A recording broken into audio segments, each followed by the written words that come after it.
If you've listened to music in the past 10 years, you've probably heard a vocal chop effect. It's that one choppy vocal sound that sounds like a voice, but isn't.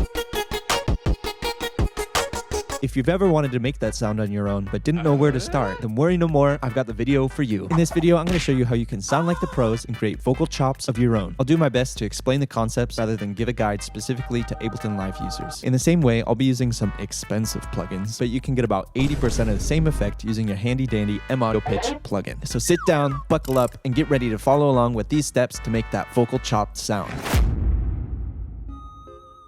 For step 1, we're recording the vocal.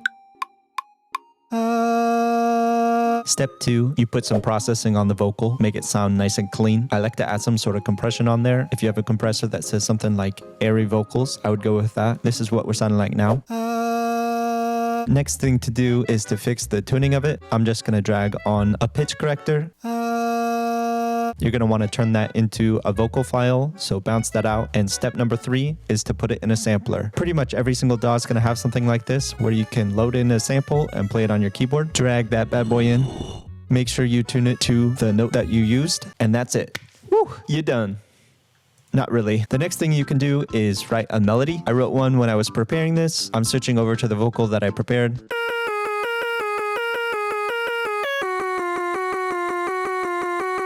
For step number 5, we're doing some formant shifting. I'm going to be using Manipulator, but you can use kmoe pitch. I'm routing an LFO to it so it modulates back and forth.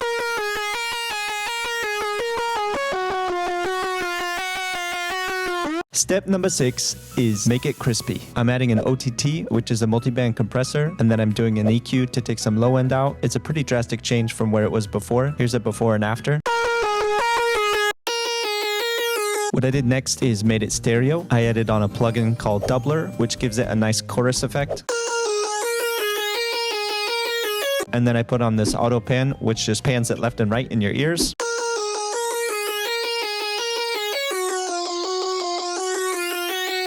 Another thing you can do in this instance, if you want to make a more drastic stereo field, is to use the delay plugin to delay one of the channels by 10 milliseconds. Here I'm delaying the right one.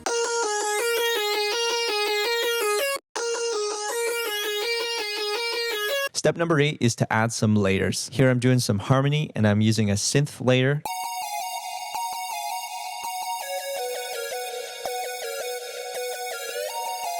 Here's layer 2.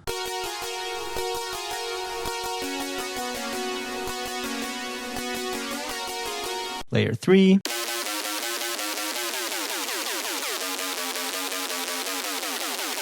And layer 4.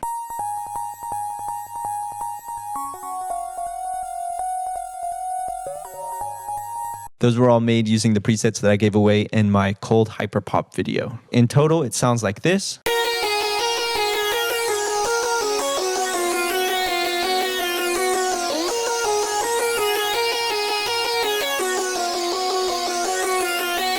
Step number 9, time for the sidechain. At this point, you're going to want to put all your layers into a bus or a folder or a group, somewhere where you can apply an effect to all of them at the same time. This is just a preview of what it sounds like.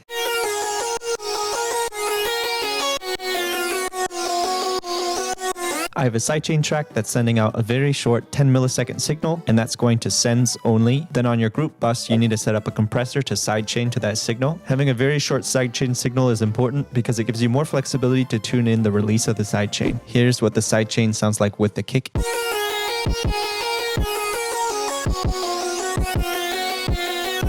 Another big part of creating this sound is sort of LFO or automation with the volume. I put on a plugin called LFO Tool. It's the same effect as if you're going to draw in automation for the volume. I just prefer it this way. It's a lot more clean. Here's what it sounds like with that on.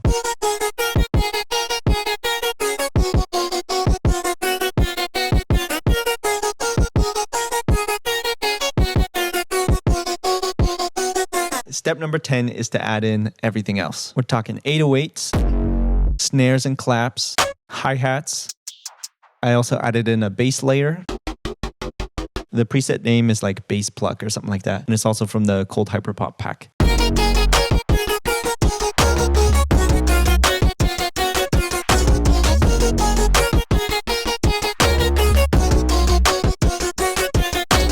Bonus tip time. It's time for some bonus tips. You can give it a different feeling if you use a vocal loop.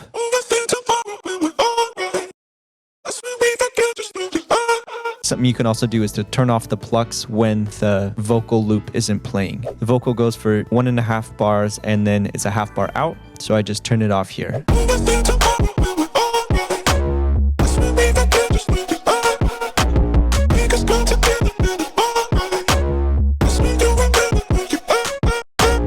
Okay, so this is what's going on with the vocal loop, waves tune, which is just a pitch correction, manipulator, which turns down the formant 7 before it sounds like this. After it sounds like this. It's the same sort of approach, OTT, LFO tool, and sidechain.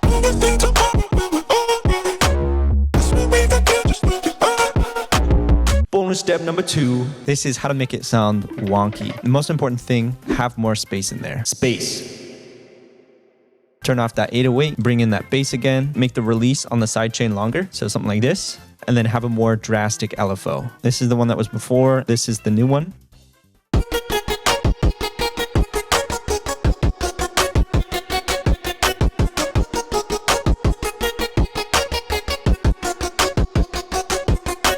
And then if that wasn't enough, you can make it even more drastic. I like doing a long, short approach. It's like a da-dit feeling.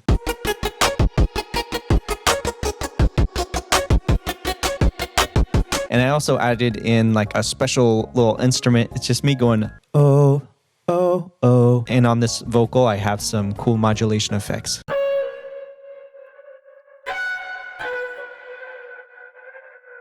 It's nice to contrast the shortness of this vocal pluck with this long vocal.